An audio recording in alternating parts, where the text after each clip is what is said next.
Au sortir de la pandémie, le quotidien des Français a évolué, de nouveaux comportements ont émergé, les attentes, on le sait, ne sont plus forcément les mêmes.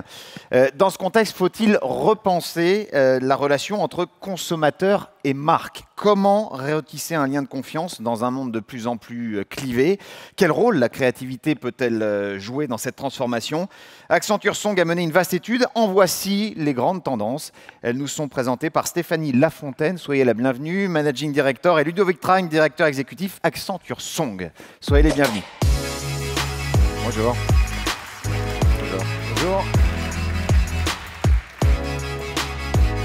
Bonjour à tous.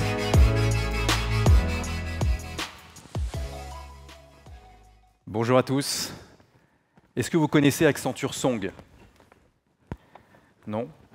On parlait du QR code de Coinbase au Super Bowl. Mais c'est Accenture Song. Accenture Song, c'est la nouvelle marque de l'agence digitale d'Accenture qu'on a lancée il y a 2 mois. Donc c'est extrêmement récent. Je vais me permettre de l'introduire rapidement avant de parler des tendances avec Stéphanie. Et je vais vous dire un chiffre. 90% des dirigeants qu'on a interrogés estiment que les besoins des consommateurs évoluent plus vite que la capacité des entreprises à les prendre en compte.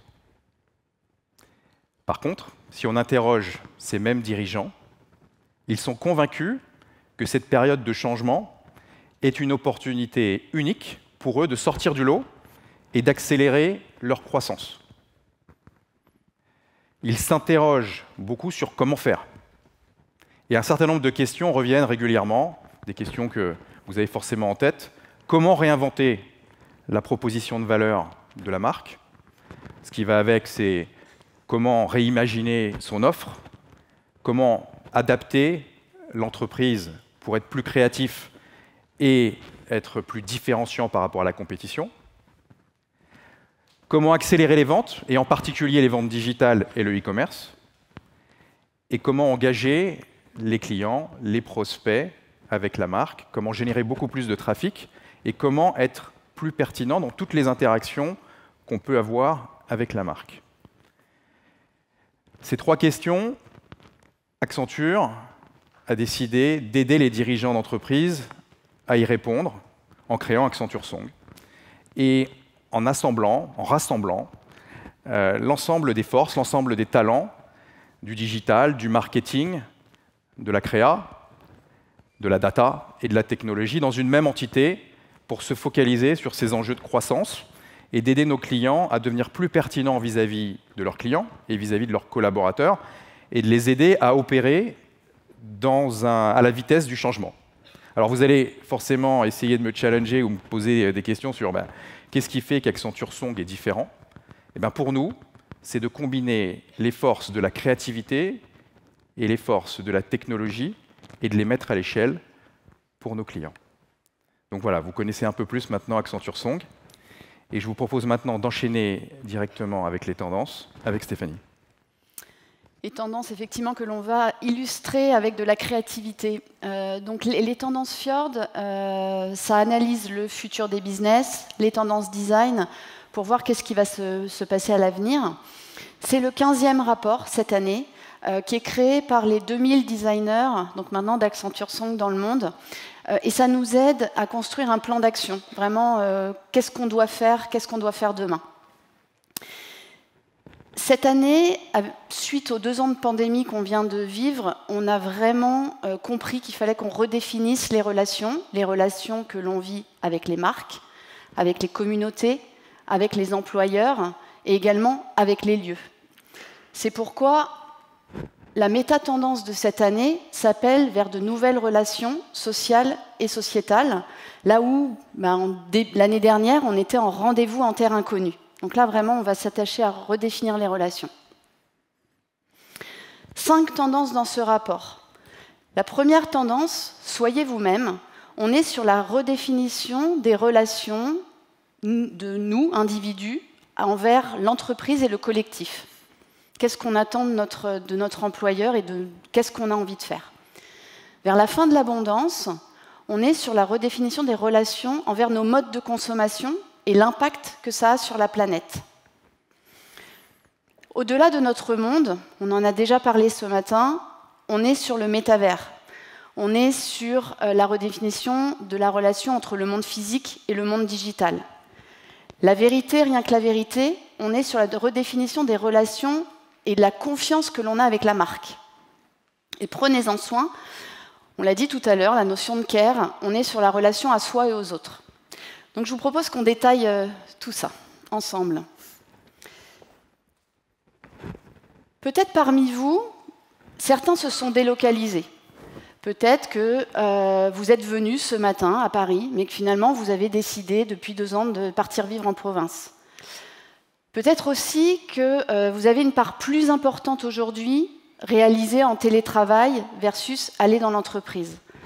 Ben, tout ça, c'est autant de questions que nous nous sommes tous posées, que nous nous posons tous tous les jours pour construire notre avenir et se dire surtout, on a envie d'être nous-mêmes et on a envie de faire nos propres choix. Le Covid nous a changé nos modes de vie, et c'est encore plus vrai chez les jeunes, qui ont des attentes très fortes. Ils ont un vrai besoin d'équilibre professionnel, personnel. Ils ont envie qu'on respecte qui ils sont, qu'on respecte leur identité. Et donc l'entreprise, qu'est-ce qu'elle doit faire? Elle doit repenser sa proposition de valeur si elle veut pouvoir attirer et retenir des talents et également ses clients. La tech est de plus en plus présente, et ça depuis des décennies. C'est un secteur qui est extrêmement important et c'est un bon exemple, je pense, pour illustrer cette tendance 1, et notamment sur la diversité. Un des enjeux forts de la tech, du secteur de la tech, c'est d'attirer plus de jeunes, d'attirer plus de talents et de renforcer la diversité du secteur. Au Royaume-Uni, les femmes représentent seulement 16% des experts IT, des experts informatiques. C'est probablement les mêmes valeurs en France et en Europe, mais ce qu'on sait, c'est que ce n'est pas assez. Et c'est pour ça que l'Institut du Coding, en Angleterre, que vous voyez derrière moi, a lancé une campagne marketing, Control Your Future, mettant en avant des personnes réelles, mettant en avant des profils divers, et en particulier des profils féminins de la tech, pour souligner l'importance de renforcer la diversité dans le secteur. Alors cette campagne a aussi mis en avant le secteur de la mode et le rôle de la tech dans la mode, dans le design, dans l'activisme et dans le gaming, afin d'inspirer une audience plus jeune. Et on sait que ces secteurs attisent la curiosité et l'intérêt des plus jeunes. Je pense que vous avez tous vécu des pénuries. Si vous vous souvenez du premier confinement, on allait dans nos magasins de proximité. Qu'est-ce qu'on y trouvait? Des rayons entiers, complètement dévastés. Il n'y avait plus de produits. Ça, c'est quelque chose de complètement nouveau pour nous qui avions l'habitude de la profusion des biens. Et cette notion de profusion des biens, elle est remise en cause aujourd'hui. On va parler de 2 types de fin de l'abondance. On va parler d'une fin de l'abondance subie et d'une fin de l'abondance choisie. La fin de l'abondance subie, je vous donne l'exemple du porte-container Ever Given qui a bloqué le canal de Suez pendant 1 semaine. Ça a eu des impacts considérables dans le monde entier. Également la guerre en Ukraine qui nous génère des impacts. Fin de l'abondance choisie, c'est par exemple les actions zéro déchet que vous mettez peut-être en place chez vous, avec vos familles, avec vos enfants. Qu'un paradoxe, vous allez regarder pendant des heures en streaming des films ou des séries. Donc on a aujourd'hui une prise de conscience qu'on doit faire évoluer nos modes de consommation, que nos modes de consommation ont un impact sur la planète. Et qu'est-ce que ça signifie pour les entreprises? Ça signifie qu'elles doivent repenser leur supply chain, qu'elles doivent travailler les circuits courts, et également qu'elles doivent travailler l'innovation, mais en pensant durabilité de l'innovation. Et là, je vais vous citer une phrase en anglais qui a plus de choc que quand on l'a fait en français, c'est « less doesn't mean loss ». Donc ce n'est pas parce qu'on va travailler autour de la réduction qu'on va forcément devoir penser à de la régression. Un exemple de cette tendance, c'est Ikea. On a tendance à penser que les meubles Ikea sont de mauvaise qualité, et donc peu durable, pour faire le lien avec Stéphanie, car les prix sont bas. Et Ikea a voulu lutter contre cette image négative en lançant une campagne créative au Danemark en 2019 pour le Black Friday. Alors comment ils ont fait? Ils ont décidé de rerouter leur site le jour du Black Friday, donc c'est un jour de grande affluence hein, sur un site pour Ikea, vers DBA. DBA, c'est le bon coin local spécialisé dans la vente de produits et de meubles Ikea de seconde main. Tout ça pour mettre en avant la durabilité de leurs produits et prôner l'économie circulaire et solidaire. On en a parlé, le métaverse, évidemment. On ne pouvait pas créer des tendances sans en avoir une sur ce nouveau monde. On est dans l'ère du Web 3.0 et nous pensons que nous sommes à l'aube d'une révolution culturelle. Cette révolution culturelle, elle va bien au-delà de l'usage, enfin, ce qu'on peut en faire dans le gaming aujourd'hui. Ça va créer des nouveaux usages, des nouvelles interactions, des nouvelles créations, et donc, finalement, une source de revenus. Peut-être vous vous êtes déjà posé la question de qu'est-ce qu'on peut en faire et où est-ce que vous devez y aller, enfin, comment vous devez y aller. Et pour moi, 5 questions doivent se poser pour se dire si vous y allez ou pas. Le premier, c'est le point d'entrée. Si vous y allez, pourquoi faire? Le deuxième, ça va être l'interconnexion. Comment vous allez pouvoir jouer entre les différentes plateformes et faire des ponts entre eux? Aujourd'hui, on ne peut par exemple pas échanger un avatar et le basculer d'une plateforme à l'autre. La troisième notion, c'est la notion de valeur. Vous l'avez sûrement en tête, l'exemple du sac Gucci qui s'est vendu plus cher dans le monde virtuel que dans le monde physique. Donc quelle valeur, nous, humains, individus, on est prêt à mettre dans ce lieu? La quatrième question, ça va être les processus. On va devoir repenser le marketing et le développement des produits. Et la cinquième question, évidemment, la grande question de l'éthique, toujours l'impact sur la planète. Ça consomme, donc comment est-ce qu'on va pouvoir gérer l'ensemble? Vous connaissez tous Roblox, c'est la plateforme de mini-jeux qui attire plus de 50 millions d'utilisateurs par jour. Et l'exemple qui est intéressant, c'est Nike, vous voyez le logo, qui a décidé d'intégrer l'année dernière cette plateforme pour créer leur univers Nikeland, avec, pour renforcer leur vision que le sport n'a pas de limite. L'objectif pour Nike, c'est d'élargir l'audience avec une population, une cible de personnes qui n'ont pas l'habitude de faire du sport dans la vie de tous les jours, mais aussi s'adapter aux nouveaux usages, les usages des jeunes, et de faire un premier pas dans le Metaverse. Alors, ce qui est l'originalité de Nikeland, c'est de pouvoir faire du sport dans des lieux insolites. Donc, vous pouvez faire jouer à chat sur des trampolines ou jouer au foot sur les toits d'immeubles et de sauter d'immeuble en immeuble, par exemple. J'ai encore une question pour vous. À quand date le dernier dîner, le dernier déjeuner que vous avez eu en famille, entre amis, où vous vous êtes posé la question de quand c'était sorti ce film, quel âge a tel acteur? Qu'est-ce que vous avez tous fait?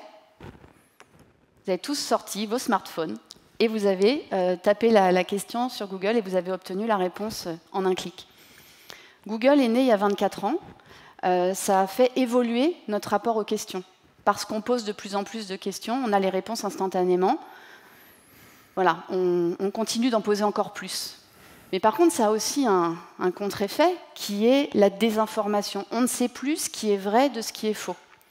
Aujourd'hui, les marques, il y a un vrai enjeu de travailler autour de la cohérence de l'information, que cette information, elle soit juste, et que les marques qui vont réussir à faire ça vont gagner un avantage concurrentiel. Donc on peut parler d'une pyramide de confiance, pyramide sur 3 niveaux. Le premier, la base, c'est vraiment l'information que la marque diffuse sur elle-même et qui est l'information, voilà, sa first party information. La deuxième couche, c'est l'information que l'on va trouver sur la marque, mais diffusée par les autres, qui peuvent être des avis consommateurs, qui soient favorables ou défavorables, qui peuvent être des influenceurs, qui peuvent être des journalistes, qui peuvent être des concurrents. Puis la troisième couche, c'est ce que moi je recherche comme valeur. Et ce que je recherche n'est pas la même chose que, par exemple, ce que Ludovic va rechercher. Donc si l'information que je trouve du premier niveau et du deuxième niveau est bien alignée avec ce que je recherche, alors je ferai confiance à la marque et je lui serai fidèle. Donc Internet, Google et l'accès facile à l'information, en fait, ont transformé la manière dont les gens valorisent le journalisme et la presse. ils sont de moins en moins prêts à payer pour lire un article ou accéder à l'information. Je pense que vous vous reconnaîtrez aussi là-dedans. Et les fake news qui se multiplient créent de la confusion et ont mis en avant l'enjeu de la confiance avec les lecteurs. C'est pour ça qu'en 2017, le New York Times, que vous voyez, a décidé de réaffirmer sa raison d'être. Sa raison d'être, si vous ne connaissez pas la raison d'être du New York Times, c'est d'être toujours à la poursuite de la vérité. Et ils ont lancé cette campagne, plutôt graphique, plutôt belle, pour mettre en avant le rôle de la presse libre, l'importance des faits et de leur transmission.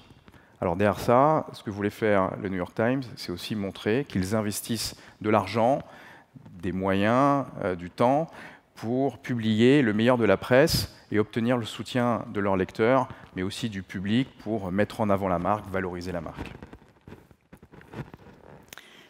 Bienveillance, compassion, ces deux attraits de la nature humaine qui ont été mis en exergue ces 2 dernières années. C'est un des signaux les plus forts que l'on a reçus de l'ensemble de nos studios à travers le monde. On en a parlé tout à l'heure.